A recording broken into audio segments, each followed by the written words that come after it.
now I'm going to be mixing up some epoxy. Actually, I had Chad already mix it up for me. It's some 801-703. It's all Glazerite with the epoxy activator and reducer. It's 4:1 to 10%. This is the good stuff. It's a really good epoxy. And I'm using the Acme spray gun with a 1/4 tip. They have all kinds of tips, some 2.0 for your primer, all the way down to a 1.2. So basically just push it on. You'll hear a couple clicks and I'm good to go. I'm also using the PPS system. It's a little thin liner. You put a cap on it inside its own container, slide it in, put on the lid, screw the cap on. We're ready to go.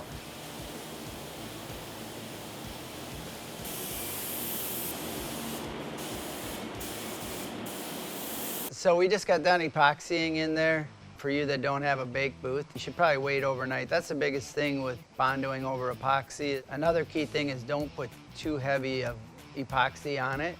You really just want a nice corrosion barrier, and that's all you need. So I'm gonna let it sit, and then we'll get back on doing the bodywork.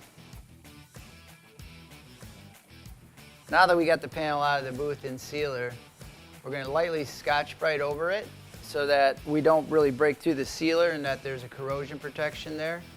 And we'll get it ready for Bondo.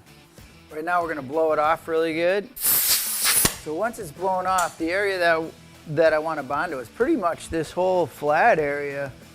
That's where the dents were, and right through here also. So I use tape. Let tape be your friend so you don't get Bondo in the grooves here. Because when you get Bondo in the grooves, it just makes it that much harder to get out. So I like to tape off all my edges and everything with the 3M tape. All right, the tape I'm using, I really like the 3M green tape because the Bondo doesn't stick to it and it's got a nice kind of shiny edge. But any kind of tape will work. It's just a great tape. All right, now we're gonna mix up some Bondo. It's pretty humid today, so I don't want to use a lot of hardener. I always want to mix too much versus not enough. There's nothing worse than being a little bit short. You can tell the Bondo is mixed well by just the color. You want to make sure you don't have any streaks. I start by just trying to get it covered before I really try to work it smooth. And you can see the tapes really help me to be able to slap it on and not worry about it too much. You know, a lot of guys talk about getting a lot of pinholes in their Bondo. This stuff is really amazing.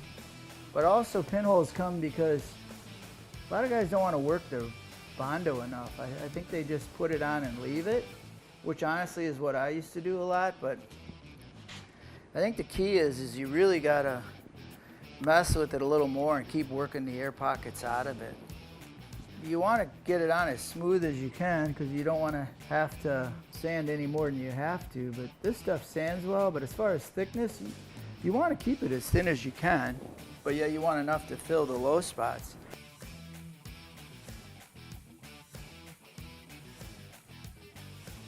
Now that I have it where I feel I can get away with it and it's still somewhat soft, I like to tape at least the outside edge of the tape off so that it peels off without lifting up the Bondo. Because if it starts to get hard, it might lift the edge if it's over the top.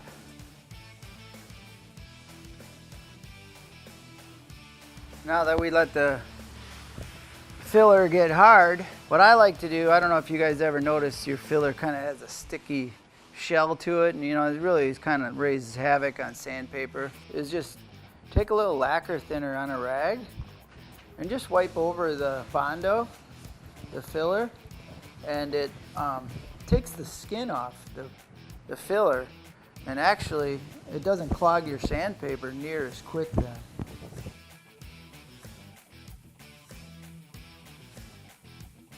And right now I'm just starting with 80 grit and it's stick it. Some guys use hook it, there's all kinds of different ones. Since I have a straight line here where I want it to be, I use tape. I tape off that line. Usually take the first one, help get some of the dust off. I'll put a couple layers just straight because that's a straight crease right there. Since it rolls here, you don't want to be blocking it out with a straight block. You want to use something round. You can use basically anything you want. Being it's still kind of on a curve a little bit, I like this block. It's short enough where it allows me to get in that groove without really making an edge. Because if you got a real big wide block, it's got edges, and you can get edges in your Bondo. So I'm just going to kind of work this area with this smaller block right now. I'm hitting some metal around where I'm at, and I still got a groove. That's actually from when I put it on with the spreader. I didn't have it super smooth. The edge of the spreader caught it and it left a groove. With that, we'll go with some skim mud in a little bit, but I'll make sure that I don't have a lot of other areas like that. So I'll keep finishing off the rest of it, and then I'll come back and just fill these.